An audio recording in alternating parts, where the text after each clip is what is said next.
الحمد لله الذي وحده والصلاة والسلام على من لا نبي بعده أما بعد فأعوذ بالله من الشيطان الرجيم بسم الله الرحمن الرحيم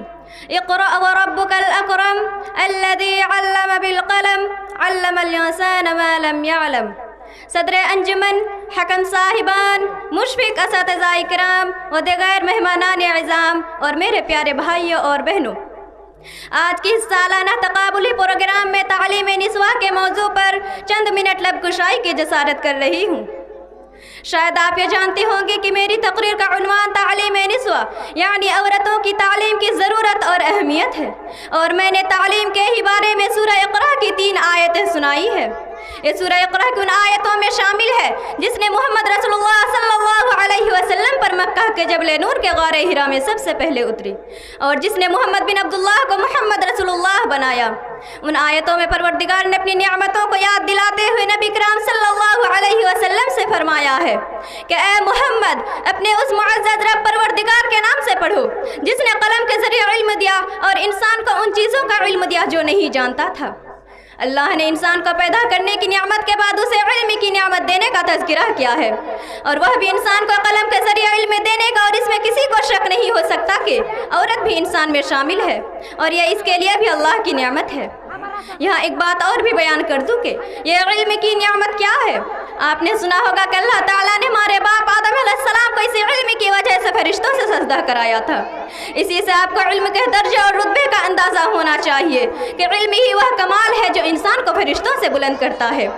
میرے معزز بھائیوں اور بہنوں، اس زمانے میں عورتوں کی تعلیم پر بڑا زور دیا جاتا ہے، اور یہ سمجھا جاتا ہے کہ عورتوں کی تعلیم کے دروازے نئی تہذیب نے کھولے ہیں، لیکن اوپر کی آیت سے آپ نے سمجھ لیا ہوگا کہ اسلام کے لیے یہ کوئی نئی چیز نہیں ہے، بلکہ اب سے 1400 سال پہلے اسلام نے عورتوں کی تعلیم کی نعمت سے نوازا ہے۔ طلب العلم فریضۃ علی کل مسلم، علم کا حصول مرد عورت دونوں پر لازم ہے۔ ہاں، یہ بات ضرور ہے کہ اسلام میں تعلیم کا مقصد عورت کو اپنے بچے تعلیم کا مقصد عورت کو ایک عزت دار بیٹی، ایک پیاری بہن، ایک وفاشیار اور فرما بردار بیوی بنانے کے لیے ہے، جو اللہ اور اس کے رسول پر ہدایت کر کے دنیا و آخرت میں کامیاب ہو۔ لیکن عورت بازاری جنس، فیشن باز اور سرکاری نوکریوں، کارخانوں، فیکٹریوں میں کام کرنے کی تعلیم ہے، جس کا اثر آپ کو بازاروں اور کلبوں اور سنیماؤں میں دیکھنے کو ملتا ہے۔ لیکن اسلام کا تعلیم عورت کو ایک عزت دار بیٹی، ایک پیاری بہن، ایک وفاشیار اور فرما بردار بیوی بنانے کے لیے ہے، جو اللہ اور اس کے رسول پر ہدایت کر کے دنیا و آخرت میں کامیاب ہو۔ رسول اللہ صلی اللہ علیہ وسلم کے زمانے میں اگرچہ اصحاب صفہ مانند عورتوں کے لیے کوئی درسگاہ نہیں تھی، لیکن خود رسول اللہ صلی اللہ علیہ وسلم اور آپ کی پاک باز بیویاں ان کا مدرسہ تھی۔ ضرورت کے وقت آپ سے مسائل پوچھنے کے لیے آ جاتی تھی، ان کی درخواست پر انہیں اسلام اور دین کی باتیں بتانے کے لیے ہفتے میں 1 دن بھی رکھا تھا، اور تعلیم حاصل کرنے پر رسول اللہ صلی اللہ علیہ وسلم ان کی تعریف بھی کرتے تھے۔ حضرت عائشہ رضی اللہ تعالی عنہ فرماتی ہے کہ انصار کی عورتیں بہت اچھی تھیں، دین کا علم حاصل کرنے میں شرماتی نہیں تھی۔ امام بخاری نے اپنی کتاب بخاری میں عورتوں کی تعلیم کے بارے میں بہت سے ابواب باندھے ہیں۔ انہوں نے جمعہ اور عیدین میں خواتین کی شرکت کا ذکر کیا ہے، جس میں معاویہ رضی اللہ تعالی عنہ کی روایت بھی شامل ہے کہ رسول اللہ صلی اللہ علیہ وسلم اور ان نوجوان اور پردہ نشین خواتین اور ان عورتوں کو بھی عیدین کے لیے نکلنے کی ہدایت فرمائی جو نماز نہ پڑھ سکتی ہو لیکن دعاؤں میں شامل ہو سکتی ہو، اور عید کے عام خطبے کے بعد جا کر انہیں الگ سے نصیحت کی اور صدقہ کی تلقین کیا تاکہ انہیں دین کے اہم ضروری اور اہم مسائل کا علم ہو جائے۔ آپ کے زمانے میں عورتیں دینی باتوں کو جاننے کے لیے جمعہ کا خطبہ بھی سنا کرتی تھی۔ چنانچہ حارثہ بن نعمان کی ایک بیٹی نے فرمایا کہ انہوں نے پوری سورہ قاف جیسا آپ ہر جمعہ کے خطبہ میں پڑھا کرتے تھے، آپ کے منہ سے سن کر یاد کر لیا۔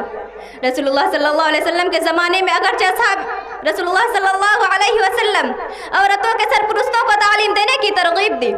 چنانچہ آپ صلی اللہ علیہ وسلم نے فرمایا کہ 3 شخص کو دوہرا ثواب ملتا ہے، جن میں سے ایک شخص وہ ہے جو اپنی لونڈی کو بہترین ادب اور اچھی تعلیم دینے کے بعد اسے آزاد کر کے اس سے شادی کر لیتا ہے۔ اور دارمی کی ایک روایت میں ہے کہ رسول اللہ صلی اللہ علیہ وسلم نے مجھے سورہ بقرہ کے آخر کی 2 آیتیں اور عرش کے نیچے کے اپنے خزانے سے دی ہے، اس لیے تم انہیں خود بھی سیکھ لو اور اپنے عورتوں کو بھی سکھاؤ۔ لیکن دینی باتوں کو جاننے کے لیے عورتیں